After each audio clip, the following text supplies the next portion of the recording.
Oi, meu encontro na rua hoje é com o professor de Educação Física, mas ele também é candidato a vice-prefeito de Aracaju. Bom, hoje a minha conversa é com ele. Oi, Aislan, tudo bom? Tudo bem. Queria que você Deixa, se apresentasse um pouco pra gente. massa. Primeiro eu queria agradecer, né, o convite, participar na rua pode, melhor dizendo, né? É uma novidade para mim, esse negócio de participar de podcast, eu acho bem interessante, é uma via de comunicação bem legal, que tem crescido bastante. E aí eu queria parabenizar a Lenice, né, e a toda a equipe que está trabalhando com ela nesse sentido, porque é uma linguagem fácil de chegar aos jovens, tá? E na rua também, né? Uma Na conversa rua minha informal, um também. papinho. Do Exato. nada acontecem umas coisinhas aleatórias e a gente Exato. tá aqui. Que coisa boa. Mas vamos lá, quem é a Islan, então, esse cara que está chegando no cenário, né? Sim. Eu sou professor, né, de Educação Física, como bem frisado. Inclusive, amanhã é o Dia do Profissional de Educação Física. Né? Dou os parabéns aqui aos meus colegas de classe pela luta que a gente vem travando ao longo dos anos, né? Por espaço, por reconhecimento, por valorização. E hoje sou candidato a vice-prefeito na chapa de Daniela Garcia, na qual nossa querida Lenice, futura vereadora, a vereadora mais jovem de Aracaju, vai com 20 anos, né, Lenice? 20 aninhos. Com 20 aninhos, já assumindo a Câmara de Vereadores em breve, em janeiro, 1º de janeiro. Então, já vou pedir voto logo, viu? Já corto, começa no meio do caminho. Primeiro, dia 6 de outubro, vocês vão votar para a vereadora. É 15015, Lenice. Gente, Né? depois de uma propaganda dessa. Depois vocês vão votar para a prefeita, delegada Daniele, no caso com o vice, professor Islan, que sou eu, número 15, tá? Quer que eu me apresente mais falando sobre o quê? Sobre a minha vida? Um Beleza. pouquinho. Eu hoje tenho 39 anos, né? Eu nasci em Aracaju e cresci no bairro Siqueira Campos. Né? A minha vida inteira, minha família toda morava no bairro Siqueira Campos. E eu transitava sempre entre o bairro Siqueira Campos, bairro América, Cirurgia e Santo Antônio. Por que isso? Porque minha mãe era professora também da MF Santa Rita, lá no bairro América. E eu estudava pela manhã na escola e à tarde eu ia, né, acompanhar minha mãe na escola no Santa Rita. Quando não, eu ia para o Manuel Luiz, que é uma escola estadual, que fica perto da Praça da Bandeira. Minha mãe também ensinava lá. Aos domingos, meu local de encontro era domingo pela manhã e domingo à tarde, era na missa, lá da Igreja Espírito Santo, em Santo Antônio. Então eu comecei a conviver com pessoas também daquela região. E se falar em outros espaços, Grajiru. O bairro Grajiru também era um local que eu tenho uma história muito grande e graças a Deus hoje nessa caminhada política, por assim se dizer, eu tenho reencontrado vários amigos, né, dessas regiões. É uma região que a gente tem uma ação no Dia da Criança, dia 12 de outubro, que é uma ação que a gente fecha a rua, faz um evento com as crianças, é bem bacana, inclusive vocês estão convidados para esse ano interagir com a gente lá. Bom, fiz o curso de graduação em Educação Física.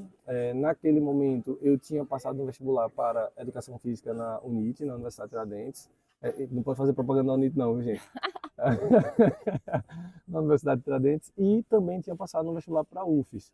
Né? Só que, em virtude de alguns ataques ao serviço público que a gente sabe que acontece, né? A questão da falta de valorização dos professores, dos servidores, a universidade acabou tendo sucessivas greves, né, a Universidade Federal, e isso atrasaria bastante o meu curso.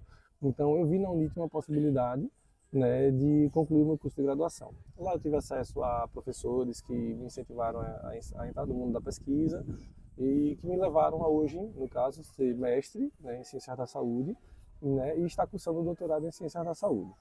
Sim. O que mais eu posso dizer? Minha infância. Eu acho que a gente vai falar um pouquinho sobre esporte hoje. Então, como é que o esporte ele se relaciona com a minha vida? Se relaciona após a formação do professor de educação física ou antes? O esporte se relaciona com a minha vida antes, né? Antes da formação em educação física. Aos 5 anos de idade, eu era uma bolinha. Uma bolinha. Eu não tinha pescoço, meus braços eram tudo curtinho, super gordinho.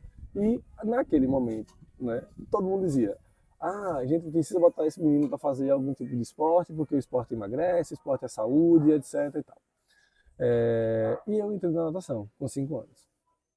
Com aproximadamente 7 anos, eu já estava me destacando nas competições de natação. Então, eu sempre fui uma pessoa bastante competitiva, né? Eu não gosto de ficar nunca em segundo, quero ficar em primeiro, sempre.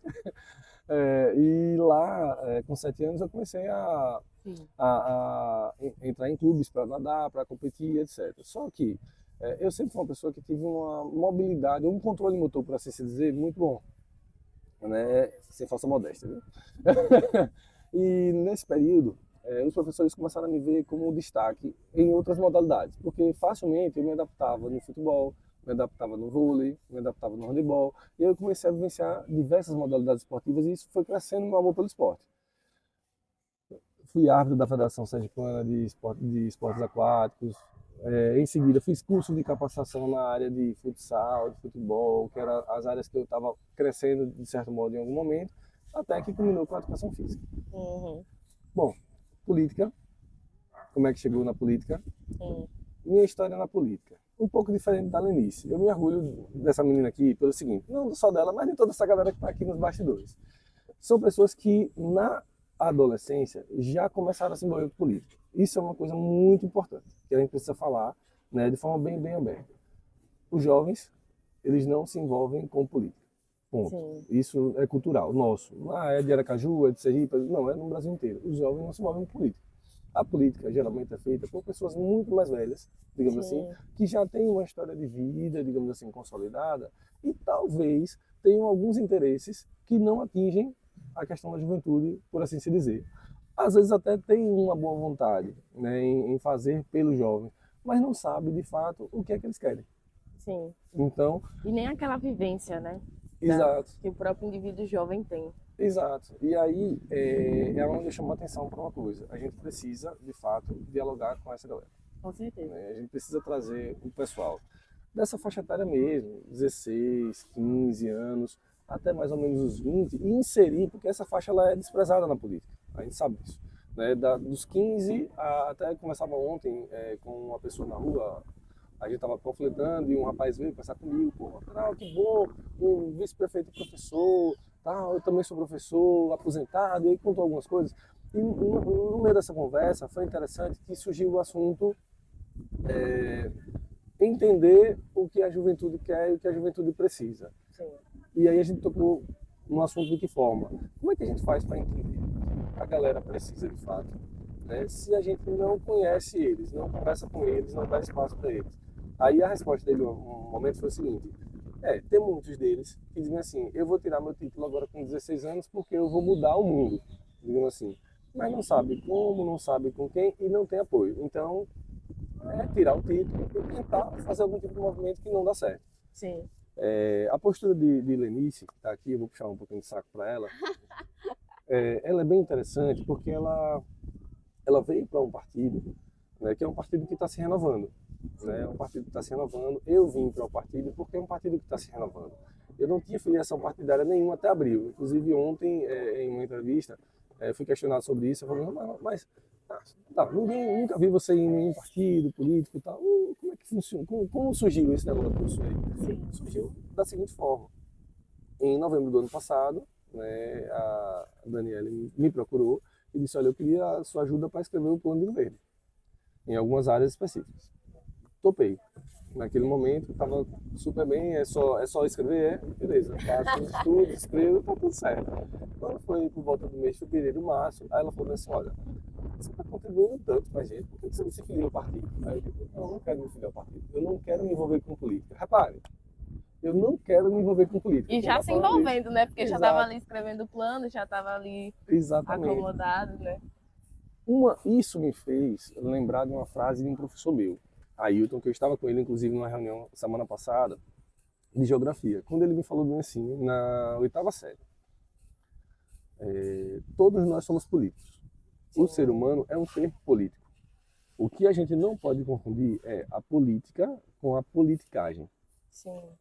Essa frase ecoa na minha vida sempre, mas eu nunca tinha dado um sentido para ela. E eu acho que em março desse ano foi o momento em que eu realmente encontrei, sabe? O que eu tenho ojeriza, o que eu tenho nojo é de quê? É da política, de fato, ou é da politicagem? E aí eu cheguei à conclusão que era da politicagem. Aí foi quando eu disse, Dani, eu vou me filiar ao partido. E aí me filiei ao MDB, em abril desse ano. Não suficiente, ela não contente, não satisfeita, me chamou novamente para uma reunião e disse, olha, eu queria que você estivesse com a gente, né, compondo o nosso grupo. Eu quero que você venha na chapa de vereadores com a gente. Beleza, vamos lá, para a chapa de vereadores. Aí a Islã, como sempre, aquele cara enjoado, metódico, vai estudar o que é que o vereador faz de verdade, como é que faz. Fiz visitas à Câmara de Vereadores umas 3, 4 vezes para entender a dinâmica de um projeto de lei, como é, o que é uma emenda, como é que confecciona aquilo ali, todos os processos. Só que sabe quando você se sente fora da caixa ali? Sim. Você fala É disso, um mundo novo, né? Exato. Um mundo estranho, um mundo novo. Você para para pensar e fala assim, gente, será que é o caminho que eu devo seguir? E eu percebi que talvez não fosse, né, o caminho da Câmara de Vereadores. O vereador, Lenice, ele precisa entender que ele não tem como fazer promessas de, eu quero, vamos falar sobre praça aqui, eu quero melhorar essa praça que a gente está aqui agora, e por isso eu vou brigar na Câmara para poder essa praça ser reformada, essa quadra aqui ela vai ter que ser transformada num campo de futebol society, não sei o que e tal. Tem muitos vereadores que saem por aí dizendo isso. Sim, isso né? é um fato. E as pessoas acreditam. Exatamente. A função do vereador é outra, completamente diferente. Perfeito. E aí eu disse, gente, então eu acho que eu não vou conseguir ser um bom vereador. E foi quando eu mudei minha postura dentro do grupo. Como foi que minha postura foi mudada dentro do grupo? Eu quero saber quem de fato está bem para ser vereador, está preparado, está bem intencionado, e quem está com dificuldade. Quem tiver com dificuldade de entender o propósito, eu vou colar nessa pessoa e vou dizer, olha, vamos tentar fazer isso. Quando você for elaborar seu plano, suas propostas, vamos pensar desse jeito. E eu comecei a pentelhar cada um dos vereadores, buscando participar de alguma forma, se você precisar de alguma coisa, tal. Alguns entenderam isso como sendo estranhos. Um cara candidato a vereador e está vindo para poder dizer que vai apoiar outro candidato a vereador, não faz sentido. Né? Mesmo sendo na mesma chapa, nós somos um grupo. Graças a Deus isso mudou. Né? A gente tem crescido esse apoio entre os vereadores da chapa. Lenice ainda está um pouquinho aquém disso, viu? Lenice tem o grupo dela independente dos jovens, fica tirando os velhinhos como eu da história, né? Mas eu acho que com esse Na Rua Pode a gente vai quebrar isso aqui. Lenice vai estar do meu lado em todos os momentos agora. Mas vamos lá. Depois você edita isso aí para não ficar muito feio. É brincadeira. E aí, assim, foi quando a própria Daniele e Fernando e outras pessoas que estão lá no partido chegaram e disseram assim, cara, eu acho que você tem um perfil um pouco diferente realmente para ser vereador. Eu acho que você é mais do executivo do que do legislativo. Aquilo foi uma bomba para mim, né? De cara, não, a gente está no somando, a gente tem alguns nomes, nossa chapa é muito boa e tal. E eu levei isso para minha família, conversei e tal. Após algum tempo eu disse, estou preparado. Vamos. E já conhecia o plano de governo. Já estava discutindo o plano de governo há um tempo lá. Você também já estava sondando os vereadores. Já estava sondando os vereadores. Já tinha conhecido o partido. E hoje estamos aqui, né? Exato. Aí eu digo, não, vou aceitar o convite. E aí, quando o Dani me chamou, eu disse, vou soltar o convite, a gente vai segurar a informação apenas para que a gente lhe blinde um pouco, porque entenda, e eu quero deixar isso claro para todo mundo que vai nos ouvir, a política em si, o cenário político não é fácil. Não, com certeza. A gente sofre inúmeros ataques, constantemente, de todos os tipos e aspectos e níveis que vocês imaginarem. Só para vocês terem uma noção, foi mantido em sigilo, né, essa questão da vice, né, da vice-prefeitura e tal, até o dia da convenção. Até o momento da convenção, praticamente ninguém sabia. Essa informação só veio sair no dia da convenção, praticamente pela manhã. Vocês acreditam que quando eu cheguei na convenção, eu não tinha dormido direito à noite, porque eu não sabia como os colegas que são candidatos a vereadores iriam reagir com aquilo, porque a gente sabe que vários estavam sendo sondados, né, e eu não sabia como o povo iria reagir também em relação a isso. Pô, que é esse cara, nunca vi e tal, enfim. Não dormi. Passei mal a noite inteira, estava ansioso, não sei o que e tal. Quando chegou no outro dia, eu cheguei lá, falei com todo mundo, abracei, algumas pessoas até mandaram mensagem. Aí, mano, veja o que aconteceu, que sua barraquinha não está aqui. Né? Não tem o seu nome. Eu falei com você, eu cheguei, olhei, eu falei, cadê essa barraquinha? Você não fizeram essa barraquinha pra mim? Eu não tinha orçamento e tal. Então, assim, muita gente estava me questionando o que aconteceu, por que não tinha, né? Ninguém sabia. E quando foi a primeira reportagem saiu na mídia, a primeira matéria saiu na mídia, eu estava com o celular na mão, recebi e disse assim, olha, cara, é você? Aí eu cliquei e abri. O primeiro comentário que tinha lá era o seguinte, o que é que um preto como você está fazendo no meio desse povo branco? Essa foi a primeira frase que eu recebi naquele dia, numa publicação. E aí eu parei na hora e sabe quando você não tá bem, assim, Sim, você já tá cansado, você tá ansioso, você não dormiu direito e tal. Eu desabei, comecei a chorar lá no meio da convenção, e aí alguns amigos vieram falar comigo, não, pô, não é possível, cara, você já passou por N situações difíceis, de preconceito a vida inteira, e você nunca deu importância, é agora que você vai ceder, entendeu? Não, você tá aqui, você não tá aqui por acaso. com certeza. Né? Você não veio aqui por um acordo político, é porque você vai trocar isso por aquilo, não sei o que, como a gente sabe que tem. Né? Você não veio aqui porque você tem alguma família política que diz que é você que tem que ir porque ele tem que seguir a linhagem da família. Não, na minha família não tem ninguém político, inclusive. Tiveram candidatos há muito tempo atrás a vereador que não ganharam, a suplente de senador que também não ganharam. Enfim, lá no passado, pessoas que eu não tenho nem contato, inclusive que eu vim descobrir depois, depois. Mas não tem ninguém próximo, sabe? Sim. E aquilo me derrubou um pouco. Eu precisei de um tempo para poder me recompor, me recompus e hoje eu estou inserido diretamente no planejamento da gente dentro do partido. Dani, ela conseguiu, de certo modo, reconhecer em mim um potencial. Então, ela chega para mim, por exemplo, nas reuniões pela manhã, que a gente faz, planejamento estratégico, ela diz, olha, eu quero você responsável por isso, por isso, por isso, por isso. Olha, é com você. E passa a demanda. E ela sabe que ela não precisa se preocupar. A gente vai e Sim, sim. resolve. Entendeu? Então, bom, falei pra caramba, vai ser um podcast de umas 3 horas, né? Não, mas a gente. Mas eu acho super importante você trazer todas essas coisas. E assim, eu já tinha falado antes, mas vou falar de novo. Eu acho que você está no lugar certo, sabe? Eu acho que esse time que a gente construiu, não só da chapa principal, que é a de Dani, mas de todos os vereadores no geral, é uma chapa super importante. E a gente está no lugar certo. Tanto eu e você, a gente está Massa. nesse caminho porque a gente tem um propósito. Sim, E eu sim, acho que é isso que a gente vai sim, fazer. Mas você falou uma coisa super interessante, que foi como o esporte ele mudou sua vida. sim. E eu acredito que dentro da política pública ele também muda a vida de muitas pessoas dentro da periferia e dentro das escolas. Então, uma pauta que eu puxo muito é sobre educação. Para você que teve isso como experiência e sendo professor, qual é o impacto do esporte e de políticas públicas que abracem mais ainda o esporte dentro das escolas para o plano de governo e para a política, né? Porque a gente sabe que ainda a gente tem uma defasagem muito grande, né, nas escolas, com falta de quadra, estrutura, falta de equipamento. Então, isso também é uma desmotivação para os alunos. E quando eu falo com a juventude, há uma carência sobre o esporte e Sim, sobre sim. como isso pode motivar muitos jovens. A gente teve aí a referência, muitas referências sergipanas durante as Olimpíadas, mas a gente também Sim, teve a a Rebeca, Duda, por exemplo, teve sim. a Duda, e isso a galera vai olhando e vai falando: caramba, como é que eu posso me ver nesse cenário? Então, para você, enquanto professor e também tendo outras referências enquanto educadores que te motivou, qual é o principal caminho que a gente tem que ter para motivar isso, para adentrar as escolas na motivação dos esportes? Sim. Lenice, prepara aí mais 1 hora para a gente conversar, porque esse assunto ele é longo e complexo. Me permita começar com uma pequena história.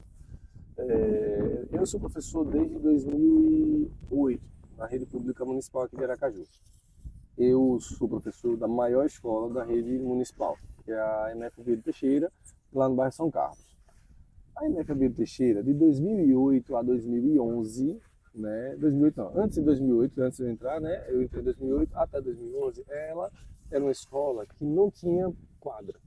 Ela era uma escola nos moldes, digamos assim, de uma casa, né, que tinha corredores longos e tinha uma área coberta no fundo que era o refeitório.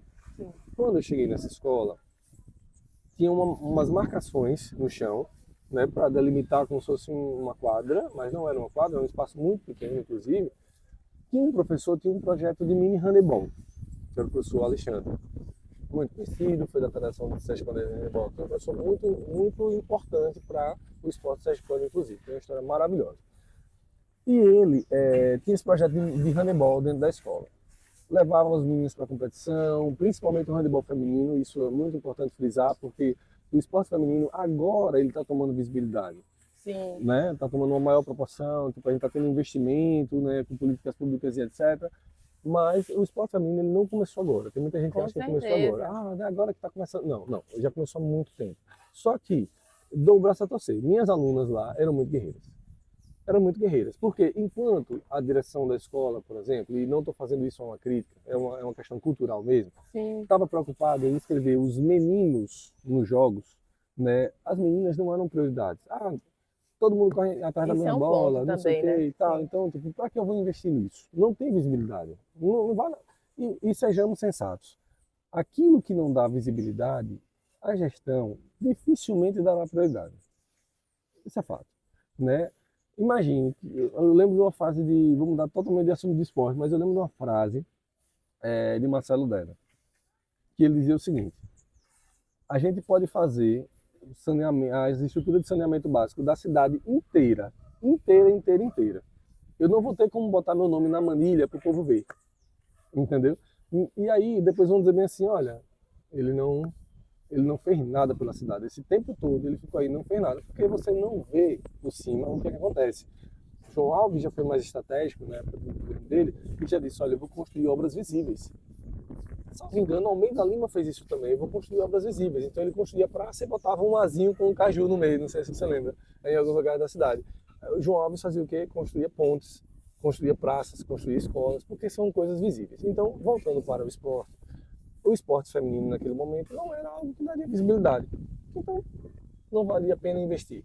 Ao certo seria dessa forma, na ótica da política daquele momento. Sim. E na escola eu comecei a fazer o seguinte: era uma comunidade confundada, uma comunidade carente, que por vezes vinha para a escola com fome. Hoje a realidade muda um pouco, não está tão distante não está tão daquela. distante, Mas melhorou um pouquinho. As pessoas com os auxílios que foram dados pelo governo e tal começaram a. Como é que você dá uma respirada em relação a isso? Deu um fôlegozinho. Mas ainda existe bastante essa realidade do déficit alimentar nas residências. E quando eu chegava para treinar, eu via que alunos meus eles passavam mal durante o treino, né? Não rendiam. Como é que eu posso exigir em termos de rendimento, né? A nutrição, inclusive hoje é o dia do nutricionista, parabéns aos nutricionistas, meus amigos, hoje é o dia do nutricionista. A gente faz até uma brincadeirinha que um dia você come e no outro você treina, né? Que é o dia do nutricionista, no dia 31 de agosto, no dia 1º de setembro é o dia do profissional de educação física. Bom, e lá, é a casa dele. A casa E a gente só trabalha junto, nutrição e educação física é mãozinha dada. Bom, e aí lá a gente começava a perceber que precisava de um suporte. Então, a gente tirava do nosso bolso. Eu, outros professores, eu tenho primos meus que são profissionais de educação física também, que chegava a comprar, por exemplo, tênis para os meninos competirem. Chegava a comprar o fardamento da escola. A gente comprou o fardamento várias vezes para os meninos jogarem. Mas chega um momento que você para e pensa assim, poxa, mas esse é o papel do professor? Não é. Não é o papel do professor. Não é o papel. Né? Esse é o papel, na verdade, do serviço público em fomentar isso. Né? E é interessante você falar, porque é um problema que vem antes, né? Exato. Vem um problema que vem antes da escola, tipo a falta de nutrição, a insegurança alimentar, até o aluno chegar da escola e também não ter a estrutura perfeita para estar ali, né? Perfeito. Então, essa é uma grande questão. O segundo outro ponto que a gente teve de barreira naquele momento era a questão dos pais. Os pais, principalmente dos alunos de escola pública, né, eles entendem ainda hoje que a escola nada mais é do que um depósito de alunos, depósito de crianças, para que eles estejam livres para desenvolver as atividades laborais dele. Ótimo, a pessoa tem que ter isso, aí precisa ter vaga nas escolas para que as crianças estejam presentes na escola e os pais consigam ter sua vida laboral preservada. Porque sem sustento, ele não consegue manter nada daquela estrutura. No entanto, a gente precisa trabalhar a consciência dos pais também em entender que a escola é um lugar de construção e que eles são parceiros disso. A gente precisa retomar isso, essa discussão de forma bem clara. Trazer os pais para a escola. Trazer os pais para a escola. Como é que funciona hoje? Os pais estão afastados da escola? Não, mas só vão para a escola, geralmente os pais dos alunos que estão rendendo. São aqueles pais participativos. Dos alunos que eles não rendem por uma fragilidade, a gente já liga logo a fragilidade familiar. Os pais não aparecem na escola para saber como os filhos estão. E quando aparecem, a gente nota uma falta de respeito absurda, por exemplo, uma perda de valores, né? Onde eu já vi aluno batendo em pai e mãe na frente da escola. Entendeu? Então, e não são, estaria errado do mesmo jeito, mas não são pessoas assim, tipo 16 anos, 17, não, estou falando de crianças, 9, 10, 11 anos, que batem nos pais na porta da escola. Sim. Eu não vou fazer e bate, entendeu? Eu não venho mais aqui e bate. Então, tipo, tem alguma coisa errada, a gente precisa ajustar essa rota aí. Com políticas públicas de fato, com discussão coletiva, com construção coletiva. Né? A ideia das subprefeituras, que nós temos no nosso governo, é interessante, porque, inicialmente, a ideia é trabalhar com infraestrutura nos bairros. Certo? A gente vai criar 6 subprefeituras em bairros da cidade. Criar essas subprefeituras, ela tem primeiro um aspecto de estrutura, de manutenção, o que é que a sociedade de fato ali está precisando, sem que a gente precise estar lá o tempo todo para ver. Ou seja, você que está lá vendo, nessa subprefeitura, consegue tomar essas decisões. Mas a gente vai precisar avançar um pouquinho mais futuramente, né, no sentido de ver ações sociais partindo dessas subprefeituras também. Entendeu? E aí talvez a gente consiga mais fôlego para abraçar essa causa. Voltando para o esporte agora. Porque está tudo relacionado, viu? Tudo, Tudo com relacionado. certeza. Não tem como. Uma coisa está influenciando a outra. E aí a gente começou a desenvolver projetos esportivos, começou a levar os meninos para jogos, né? Para ver outras realidades, para conviver com outras pessoas. E a gente percebia o quanto eles ficavam assim. Que mundo é esse? Né? Fora da minha realidade. Né? Eu estou acostumado a ficar ali dentro do meu bairro e tal. E pasme, até 2013, 10 anos atrás, 11 anos atrás, a gente não tinha projetos esportivos na comunidade, para além do futebol, Sim. certo? E os poucos projetos que tinham eram conduzidos por pessoas que não tinham qualquer qualificação para poder estar conduzindo projetos esportivos. Na verdade, eram entusiastas de futebol, que via algum campinho de várzea lá e dizia, vamos montar um time.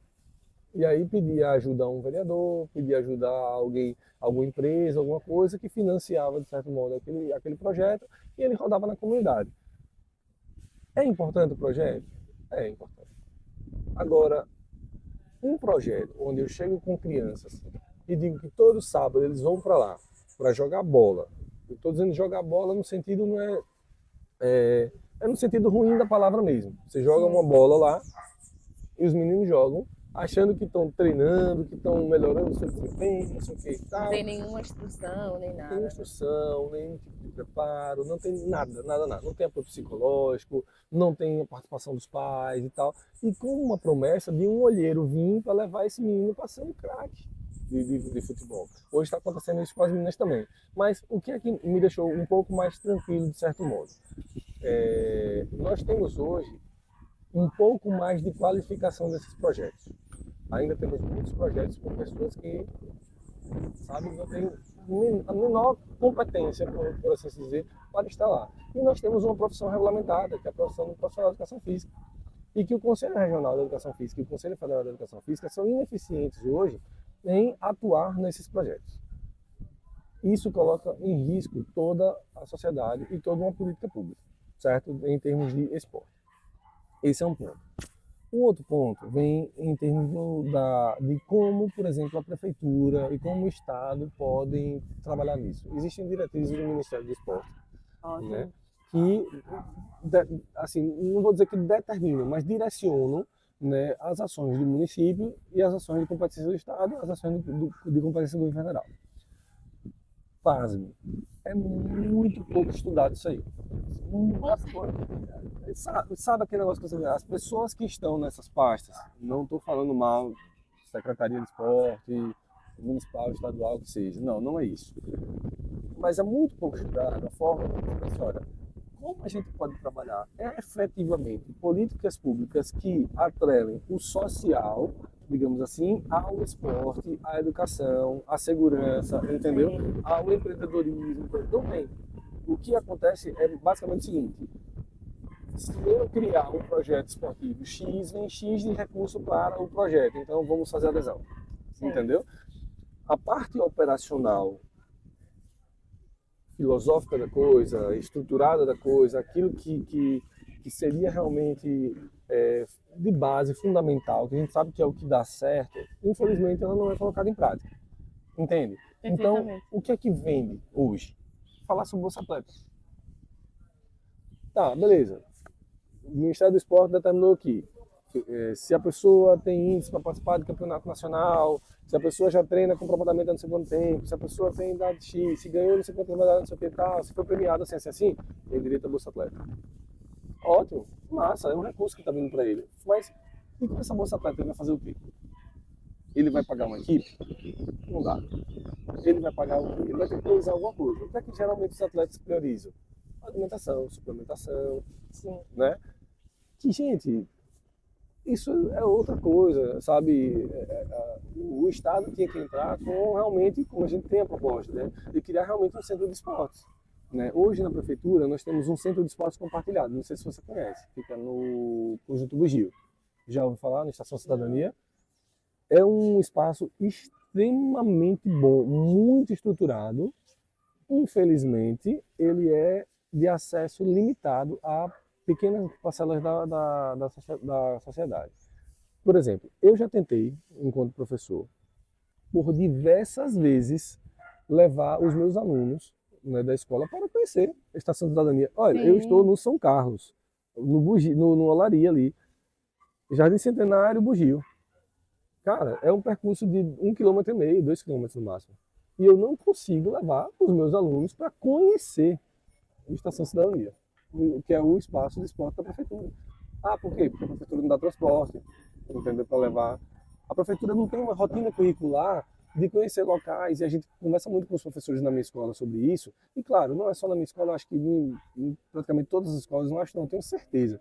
Em todas as escolas tem profissionais, assim, tem professores engajados com a causa, com a educação, e que ficam pensando sobre isso. Cara, eu tenho alunos hoje de sétimo ano, oitavo ano, que a gente pergunta bem assim, você já foi à praia?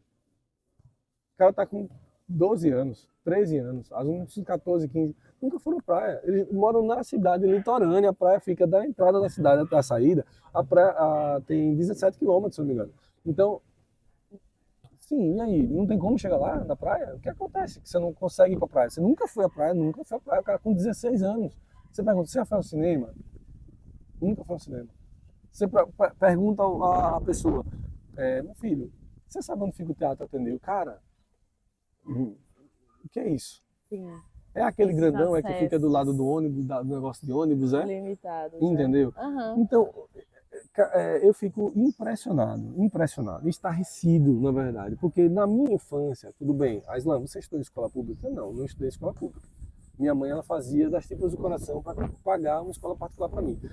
É porque ela não acreditava na educação pública? Não. Ela era professora do município, ela era professora do estado. Quem for no Barra América e perguntar sobre Tirolita, que é minha mãe, na faixa etária de 35 anos até 55, vai dizer bem assim, rapaz, essa mulher foi diretora principal, isso era danada. Ela incentivava a gente, que tem muitos ex-alunos dela hoje, médicos, advogados, não desmerecendo qualquer outra profissão, mas profissões limpas, assim, de destaque, digamos assim, de reconhecimento, maior valorização social. Eu tenho hoje ex-alunos que são policiais, que são advogados, que são dentistas, por exemplo. São da puta, que são professores que estão se destacando, cara, enquanto professores. Massa, entendeu? Massa, é isso. É isso que a gente precisa pensar. Mas, nessa discussão que nós tivemos, nós perguntamos por que a prefeitura não via a secretaria, digamos assim, que é muito mais fácil. Vou ser honesto com vocês. É muito mais fácil quando a Secretaria de Educação ela chega para a escola e fala assim, ó, nós temos um calendário de eventos. Calendário de eventos. A gente vai para, a gente tem uma rodada de cinema aqui, a gente tem uma rodada de visita ao teatro aqui, a gente tem uma rodada de visita ao Museu Sexpano ali e tal. Por quê? Porque a secretaria vai se planejar e garantir que a gente tenha lá transporte, alimentação, né? Você tem as condições necessárias para que a gente leve esses alunos a esses ambientes. Bom, e aí na minha infância eu achava muito massa, porque na escola em que eu estudava no Colégio Pequeno Escolar, uma escola muito tradicional aqui, já foi fechada no início, acho que não era nem nascido, acho que você não era nascido não, filho.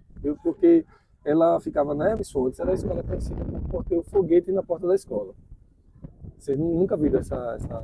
Já viram? Não, né? Não, Você não conhece, né? não conheço. Ah, velho, Sou 2003. tô ficando velho, velho. Tô ficando velho. Na verdade, a escola fechou em 90 e alguma coisa, 98, aproximadamente. Bom, essa escola, ela tinha característica de levar a gente para o Teatro Ateneu. Não tinha teatro Tobias Barreto na época. Então, o teatro da gente era o teatro Ateneu. Teatro Ateneu. levava a gente para o cinema do Shopping Rio Mar, que não era o Cinemark, era um outro cinema. Eu assisti Titanic, pô, pela escola, né? A Ou escola me seja, a levou. escola fazendo realmente Uma um papel interlocução, pedagógico. exatamente. E não era uma coisa solta, não era o simples fato de, vou levar até Não, lá. era sempre atrelado a alguma coisa, com Perfeito. certeza. Por que hoje a gente não tem isso? Sim, Por que sim. a prefeitura? Hoje a gente tem o Teatro Tobias Barreto, por que os pessoas não podem levar? A gente tem a comunidade São Carlos e Bugio, né? Eu acredito que vocês devem conhecer lá. A gente tem uma galera mais nova, uma galera jovem, na faixa etária de vocês, que ela, como é que eu posso dizer, que forma grupos de dança, que participam de torneios, de competições, grupos de teatro, entendeu? Que são muito bons. Cara, por que a gente não está usando os espaços públicos para isso? Sim. Entende? Enfim, lutamos pelo esporte, lutamos pelas políticas públicas, né? E eu acredito que a gente assim, tem um trabalho que precisa de muita boa vontade. Perfeito. Precisa de muita boa vontade. Isso a gente tem. A gente Isso tem muita boa vontade. A gente tem muita coragem, na verdade, para poder a gente buscar colocar em prática todos esses gatilhos que a gente tem. Islan, você vai fazer isso em 4 anos? Não sei. Mas a gente vai tentar. A gente vai tentar. É isso. Né? A gente vai lutar para poder a gente colocar em prática cada detalhe desse. Precisa de muita coisa? Não. É colocar pessoas técnicas nos lugares técnicos para que a gente consiga, de fato, dar fluidez a todos os fluxos da prefeitura. Perfeito. Tá. Aislan, pra gente finalizar, porque você realmente foi maravilhoso, conseguiu resumir Falei tudo muito, que. Não, mas conseguiu resumir. Tem bateria para mais umas 2 horas para continuar. Que agora que eu comecei a esquentar. Agora que. Eu queria que você desse um recado para a juventude mesmo, não só de incentivo ao esporte, mas de estar realmente engajado na política para que represente também as suas dores e para que fale sobre as suas questões e quanto esse espaço é importante. Beleza. Naquela câmera ali. Galerinha, vamos lá. Estamos finalizando, né, o podcast com Lenice aqui. Agradecer mais uma vez o convite. Né? Eu espero que não seja o primeiro e último, né? Ela deve estar dizendo assim, rapaz, o cara fala pra caramba, eu não consegui falar nada, ele não me deixou falar, ele não tá deixando a juventude falar. Mentira, então eu deixo. Gente, eu estou à disposição para ouvir, né? Sempre que for necessário. Quem me conhece sabe, eu gosto muito de conversar. Né? Eu acho que conversando eu aprendo, pego uma palavra, trocar informações, trocar ideias é algo fundamental. E vocês não podem ficar fora disso, jamais, jamais. Eu digo porque eu não me envolvia politicamente, diretamente falando, mas eu participava de vários grupos, né? De discussão, de debate, enfim, de reivindicações mesmo dentro da escola, fora da escola e tal. E hoje vocês têm isso e me orgulha muito, vocês têm uma propriedade muito grande, né, no que vocês fazem. Vocês, como é que eu posso dizer, vocês são muito mais maduros para o cenário político do que eu era quando eu tinha a idade de vocês. Né? E isso é um diferencial incrível. Então, o que é que eu peço para vocês, o que é que eu deixo de conselho para vocês? Abracem a nossa causa, né? Abracem a Lenice, abracem toda essa equipe de jovens que está com vocês aqui. Seja você de uma escola pública, de uma escola privada, seja você de onde for, né? Abrace. Não quer dizer que você vai se tornar político a partir de agora, político no sentido de se candidatar a algo, enfim, mas você precisa estar perto, você precisa ser participante, você precisa ser proativo nas decisões que estão sendo tomadas para a sociedade, porque é uma frase que costumam usar, eu nunca usei, mas vocês são o futuro. Né? Eu, na verdade, na idade de vocês, eu era o futuro de meus pais agora, de meus avós hoje. E eu quero que vocês tomem conta da sociedade, porque minhas filhas estão vindo aí, né? E são vocês que vão construir esse processo para elas. Eu quero que vocês deixem para ela também uma sociedade positiva, uma sociedade boa de se viver, tá? Então, não tenho muito o que dizer sobre, apenas pedir a ajuda de vocês. Vocês podem ajudar de 2 formas, participando, mas vocês podem ajudar participando mais ainda no dia 6 de outubro. Quando vocês chegarem na urna, vocês não podem esquecer, é 15015 para votar em Lenice, a vereadora que vai representar vocês dentro da Câmara de Vereadores, e votar em 15 na delegada Daniele e no professor Aislan. Arrasou! Gente, vamos finalizar aqui, Aislan, de novo. Muito obrigada, esse encontro foi incrível. E até o próximo Na Rua Pode. Tchau! Tchau.